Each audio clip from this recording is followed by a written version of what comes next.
दोस्तों आज हम एक्सप्लेन करने वाले हैं एक कमाल की मूवी जिसमें लव एक्शन इमोशन सब कुछ है और ये मूवी आपको जरूर पसंद आएगी, इसलिए वीडियो को अभी ही लाइक कर दीजिए। तो चलिए कहानी की शुरुआत करते हैं। तो कहानी की शुरुआत होती है पीआर कंपनी के सीईओ विजय के घर से, जहाँ विजय की पत्नी पूजा खत्म करके विजय के पास आकर कहती है कि ये क्या तुम यहीं खड़ी हो, आज हमारा बेटा लंदन से आने वाला है, तुम उसे लेने नहीं गए। जिस पर विजय कहता है कि हमारा बेटा अब कोई बच्चा नहीं रहा और वैसे भी वो अब कंपनी का सीईओ बनने वाला है, तो उसमें इतना कॉन्फिडेंस तो होने चाहिए कि वो कहीं भी अकेला आ जा सके। इसके बाद हम अपने हीरो राम को देखते हैं जो कि प्राइवेट जेट से इंडिया में लैंड करता है। राम काफी समय से लंदन में रह रहा था और वहां से कई साल बाद इंडिया आया है, जहां उसे लेने उसका बचपन का दोस्त विकी आता है। इसके बाद विकी राम को घर चलने के लिए कहता है, लेकिन राम घर जाने से पहले एक आदमी से जाकर मिलता है जो कि पीआर कंपनी में ही काम करता था। दरअसल राम ने इंडिया आने से पहले ही पीआर कंपनी की सारी डिटेल्स निकलवा ली थी, जिससे उसे पता लगा कि ये आदमी पीआर कंपनी की डिटेल्स किसी और कंपनी को सेंड कर रहा था। और तो और इसने काफी बड़ा प्रोजेक्ट पीआर कंपनी को ना दिलवाते हुए किसी और कंपनी को दिलवा दिया। अब आप ये सोच रहे होंगे कि राम के पापा को ये सब कैसे नहीं पता है, वो तो कंपनी के सीईओ है। दरअसल राम के पापा काफी शरीफ आदमी है और वो अपने किसी भी कंपनी के मेंबर पर शक नहीं करते। अब राम उस आदमी को उसी टाइम कंपनी से निकाल देता है, जिस पर वो आदमी राम को धमकी देता है कि मेरे पास तुम्हारी कंपनी की सारी डिटेल्स है जिसे मैं दूसरे कंपनी को बेच दूंगा। इतने में ही उसके पूरे केबिन में आग लग जाती है, जो कि राम ने ही लगाई थी। असल में राम को पहले से ही पता था कि कुछ ऐसा ही होगा और वो वहाँ पूरी तैयारी से आया था। अब इस आग के लगने से उस आदमी के पास पीआर कंपनी का कोई भी डिटेल्स नहीं बचा। जिसके बाद राम अपने घर पहुँचता है, जहाँ सभी लोग राम को देखकर काफी खुश होते हैं, लेकिन कुछ लोग उसे आने से दुखी भी होते हैं। दरअसल विजय अपने बेटे को सीईओ बनाना चाहता था। वहीं विजय के बड़े भाई रमेश का लड़का भी खुद कंपनी का सीईओ बनना चाहता था और इसके लिए वो कुछ भी कर सकता था, जिसमें उसका साथ उसकी माँ टीना भी दे रही थी, जो कि राम की ताई थी। इसके बाद हमें एक गांव का सीन दिखाया जाता है जहाँ सिर्फ फूलों की खेती होती है और उस गांव में एक अम्मू नाम की लड़की थी, जो कि काफ़ी सीधी सादी और भोली भाली लड़की थी। अम्मू भी फूलों की खेती किया करती है और उसके पिता पैरालाइज होने के कारण अम्मू की कुछ भी मदद नहीं कर पाते। हालांकि उसके पिता की जगह एक शक्ति नाम का लड़का अम्मू की मदद किया करता है। वहीं अम्मू अपने पिता को जैसे तैसे इलाज करवा रही थी, जिससे उनके तबीयत में सुधार आ रहा था। लेकिन फूलों की खेती करने से पूरे गांव का कोई भी किसान अच्छा पैसा नहीं कमा पा रहा था। अब ऐसा क्यों है, ये बात हमें आगे पता चलेगी। हमें विजय को देखते हैं जिसने एक मीटिंग बिठाई होती है, जिसमें वो अपने बेटे को सीईओ बनाने वाला था। और जैसे ही विजय अनाउंस करता है, तभी टीना गुस्से में कहती है कि हमारे कंपनी के भी कुछ रूल और रेगुलेशन है कि जो भी कंपनी का सीईओ बनने वाला है उसे टेस्ट देना होगा। अगर वो टेस्ट क्लियर करता है तभी वो इस कंपनी का सीईओ बन पाएगा।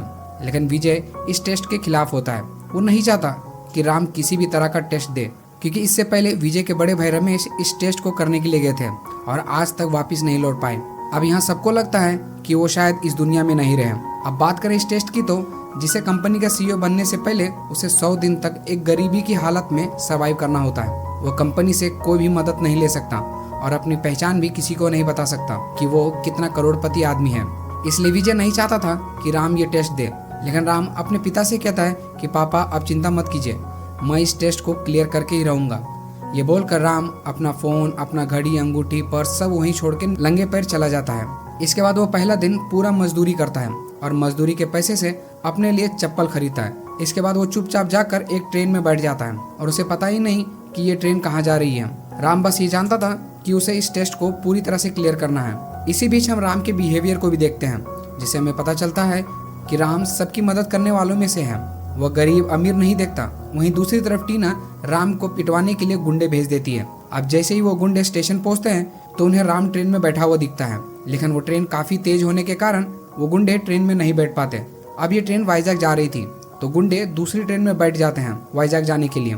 फिर हम राम को देखते हैं जिसके सामने वाली सीट पर बैठा आदमी अपना सामान भूल जाता है। तब राम उसका सामान देने के लिए नीचे उतरता है, लेकिन वापस चढ़ नहीं पाता और ट्रेन वहां से चली जाती है। उधर गुंडे वाइजैक पहुंचकर राम को ढूंढने लगते हैं, लेकिन राम तो गलती से किसी और स्टेशन पर उतर गया। अब राम जहां उतरता है ये वही गांव था जहां अम्मू रहा करती है। अब काम की तलाश में राम उसी गांव में घूमने लगता है। तभी वो देखता है कि एक आदमी बूढ़े आदमी को मार रहा है।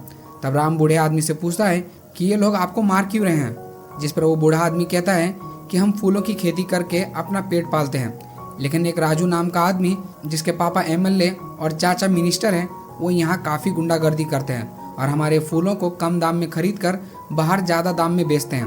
और गांव के किसी भी इंसान को फूल बाहर बेचने की इजाज़त नहीं है, जिससे हम लोग गरीबी से जूझ रहे हैं। ये सब सुनकर राम को काफ़ी गुस्सा आता है और वो तुरंत राजू के पास पहुंच जाता है, जहाँ किसानों को कम दाम देखकर उनके फूल खरीदे जा रहे थे।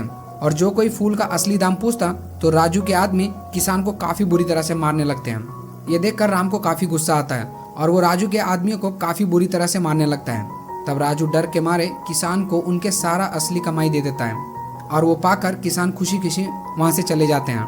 वहीं दूसरी तरफ राजू का गुस्सा काफ़ी ज़्यादा बढ़ गया था और वो राम की जानकारी निकलवाने लगता है। फिर रात को राम जब कहीं जा रहा होता है तभी उसे अम्मू अपनी स्कूटर से ठोक देती है और राम बेहोश हो जाता है।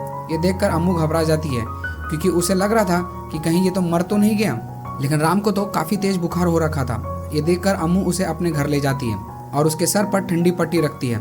फिर राम अगले दिन उठता है तो खुद को अम्मू के घर में देखकर हैरान हो जाता है, जहाँ अम्मू उसे बताती है कि कल रात मैंने तुम्हें ठोक दिया था और फिर मैं तुम्हें यहाँ ले आई।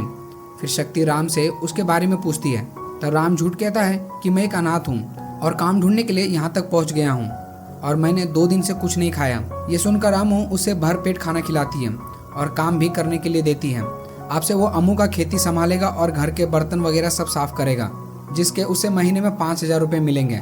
अब राम पूरी तरह से खेती में काम करने के लिए चला जाता है। मजदूरी करने की वजह से उसके हाथ में छाले पड़ गए थे। फिर रात को खुले आसमान के नीचे राम को गद्दी बिछाकर सोना पड़ता है। अब खेतों में पानी हर टाइम देने से अच्छा वो खेतों के लिए एक जुगाड़ बनाता है। दरअसल वो बांस को काट कर उसे पाइपलाइन की तरह बनाकर खेतों में बिछा देता है, जिससे पानी ऑटोमेटिकली पेड़ों तक पहुंच जाती है। अब ये सब चीज़ें देखकर अम्मू हैरान हो जाती है और वो कहने लगती है कि राम के अंदर तो काफ़ी दिमाग है।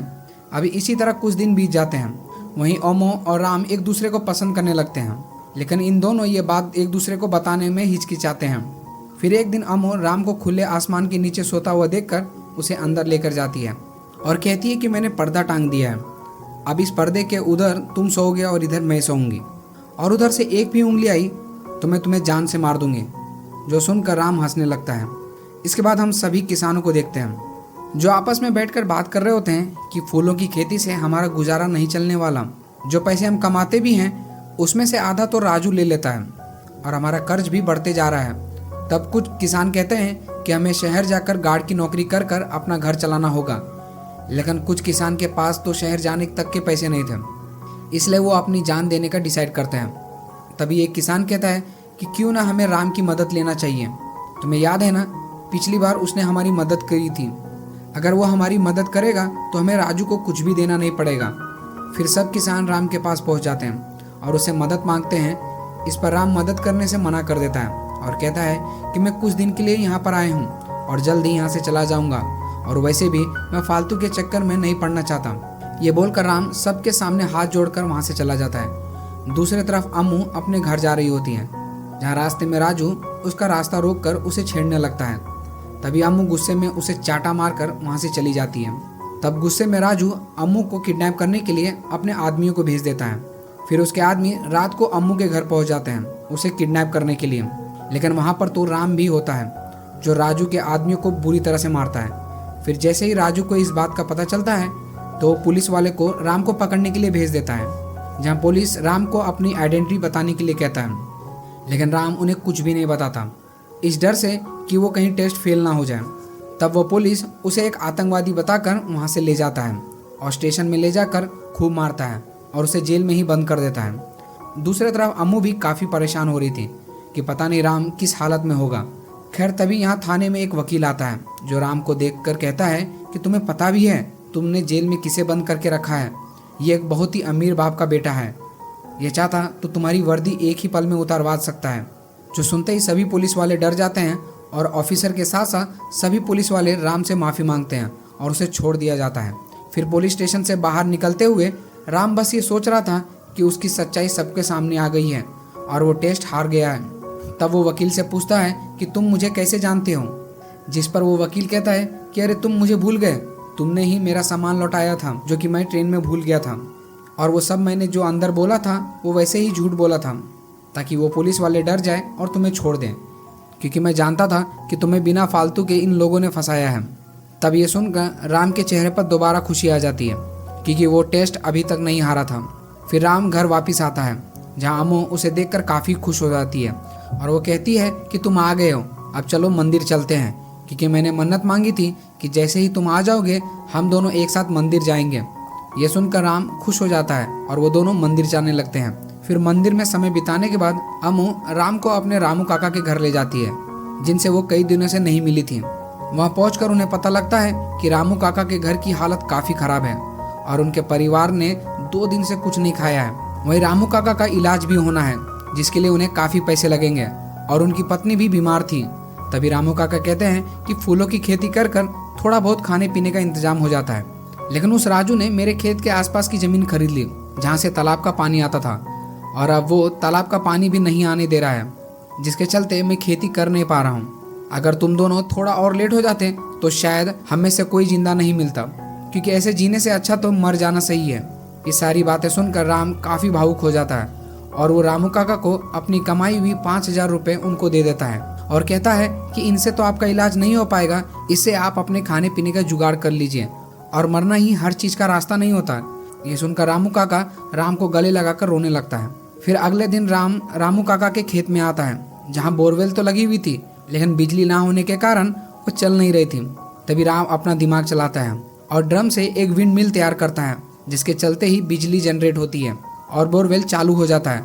अब पानी आते हुए देखकर रामू काका की खुशी का कोई ठिकाना नहीं रहा और सभी गांव वाले भी खुशी से नाचने लगते हैं। अब गांव वालों की नज़र में राम एक मसीहा बन चुका था और अगले दिन दोबारा से सभी किसान इकट्ठा होकर राम के पास मदद मांगने के लिए आते हैं, ताकि राम राजू से उन्हें छुटकारा दिलवा पाए। इस पर राम कहता है कि यह काम मेरे अकेले बस का नहीं है, मैं एक लेटर लिखूंगा, उस पर बस आप अपने सिग्नेचर कर देना, फिर वो लेटर सरकार तक पहुंच जाएगा, शायद वहां से कोई मदद मिल जाए। जिसके बाद राम लेटर लिखता है, पर वहां गांव में किसी को भी सिग्नेचर करने नहीं आता, तो सब अपना अपना अंगूठा लगाते हैं। जिसके बाद ये लेटर सभी राज्य के सरकार के पास और पीएम तक पहुंच जाता है। तब पीएम फटाफट इस केस पर एक्शन लेने के लिए ऑर्डर दे देते हैं। दूसरी तरफ टीना और उसका बेटा इंस्टाग्राम पर राम को देखते हैं, जो कि विंड मिल बनाने से काफ़ी पॉपुलर हो गया था और वो अपने टेस्ट में पास होने के लिए सिर्फ 2 दिन बाकी हैं। और इस वीडियो से तो ऐसा लग रहा है कि राम काफ़ी खुश है। अगर और 2 दिन पूरे हो गए तो राम को CEO की गद्दी मिल जाएगी। इसलिए वो एक हैकर को बुलवाते हैं, ये पता करवाने के लिए कि ये राम की वीडियो कहाँ की है। दूसरी तरफ राजू का चाचा राजू के पिता को फ़ोन करके कहता है कि देखो भाई, गाँव में इंक्वायरी करने वाले आने वाले हैं, जो कि सीधा PM को रिपोर्ट करेंगे। अगर गांव वाले ने कुछ भी बोल दिया, आपकी MLA की कुर्सी और मेरे मिनिस्टर की कुर्सी दोनों ही हाथ से चले जाएंगे। अब आपको ही कुछ करना होगा।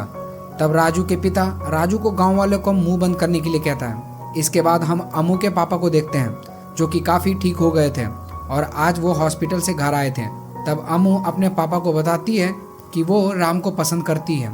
फिर अम्मू के पापा राम से एक दवाई का नाम लेकर उसे देने के लिए कहते हैं। तब राम तुरंत दवाई का नाम पढ़कर वो दवाई उनके हाथ में दे देता है। ये देखकर अम्मू के पापा राम को एक थप्पड़ मारते हैं और कहते हैं कि तूने मेरी बेटी को झूठ कैसे बोला कि तू एक अनपढ़ है और तू पढ़ा लिखा नहीं है। बिना पढ़े लिखे एक आदमी सही दवाई कैसे दे सकता है और भंगार के सामान से विंड मिल कैसे बना सकता है? बता तू कौन है? तब अम्मू राम से कहती है कि चुप क्यों खड़े हो, पापा को बताते क्यों नहीं, तुम जवाब क्यों नहीं दे रहे हो? लेकिन राम कुछ भी नहीं बोलता। आज राम का टेस्ट का 99 दिन था। तभी अम्मू ये सोचकर उदास हो जाती है कि जिसे उसने अनाथ और गरीब समझकर प्यार किया वो कोई और ही है। वहीं राम अम्मू से 24 घंटे का समय मांगता है और कहता है कि मैं 24 घंटे के बाद तुम्हें सब कुछ सच बता दूंगा। लेकिन अम्मू उसकी एक भी बात नहीं सुनती। दूसरी तरफ राजू के लोग अम्मू की खेती को तहस नहस कर देते हैं। जब शक्ति उन्हें रोकने जाता है तो वो उसे खूब मारते हैं।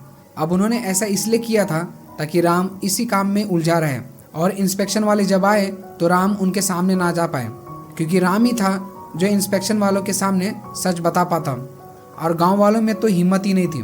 फिर जैसे ही राम और अम्मू शक्ति को ऐसी हालत में देखते हैं तो उसे जल्दी से हॉस्पिटल लेकर जाते हैं।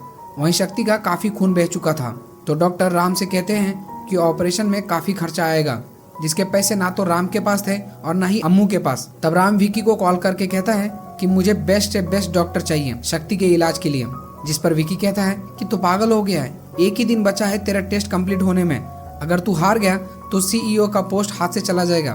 तब राम कहता है कि मुझे ऐसे पोस्ट नहीं चाहिए जो किसी जान के बदले मिले, तू बस फटाफट डॉक्टर प्रोवाइड कर दे। जिसके थोड़ी देर बाद वहाँ गांव में डॉक्टर की लाइन लग जाती है जो कि शक्ति का इलाज करता है। इसके बाद राम किसान के पास जाने के लिए निकल जाता है। तब उसे रास्ते में राजू के गुंडे रोक लेते हैं और यहाँ फाइट शुरू हो जाती है। वहीं दूसरी तरफ कमेटी के लोग भी इंतजार कर रहे होते हैं कि कब गाँव वाले उन्हें अपना प्रॉब्लम बताएं। लेकिन गाँव वाले तो राम का इंतजार कर रहे थे और राम उधर लड़ाई में बिजी था।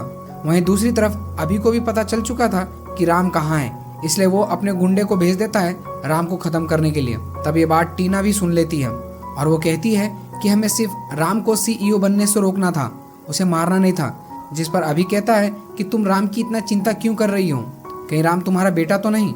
यह सुनकर टीना उदास हो जाती है कि आज मेरा बेटा मुझसे कैसे बातें कर रहा है। दूसरी तरफ राम राजू के गुंडे से लड़ लड़ के परेशान हो गया था कि तभी वहाँ पर अभी के भी गुंडे आ जाते हैं। लेकिन राम को और गुस्सा आ जाता है और वो काफ़ी बहादुरी से उन गुंडों को ख़त्म कर देता है।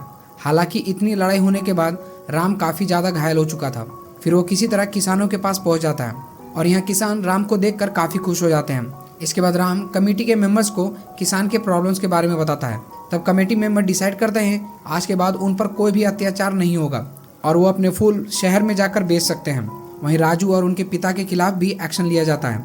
यह सुनकर गाँव के लोग काफ़ी खुश हो जाते हैं। हालांकि राम अब घायल हो चुका था, इसलिए वो वहीं बेहोश हो जाता है। तभी वहाँ पर PR कंपनी का हेलीकॉप्टर आकर राम को ले जाता है।